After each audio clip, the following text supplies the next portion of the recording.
ഇത് ഒരു soaking container ആണ്.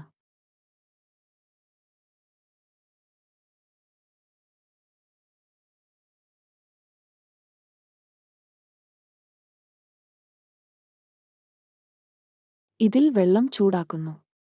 വെള്ളം ശരിയായി ചൂടായാൽ ഇതിൽ ചേർക്കുക.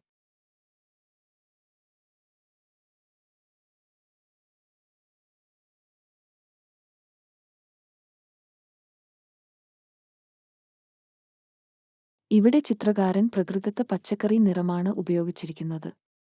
ഇത് തുടർച്ചയായി മിക്സ് ചെയ്യുക. കുറച്ച് സമയത്തിന് ശേഷം അതിൽ മുളയുടെ സ്ട്രിപ്പുകൾ ചേർക്കുക.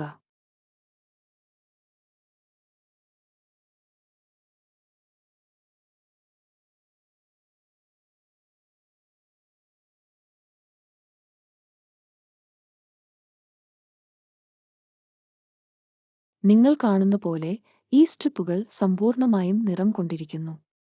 നിറം ചേർത്തതിനു ശേഷം ഇവയെ സൂര്യൻ കീഴിൽ എൻഡ് ചെയ്യാൻ വെക്കുക.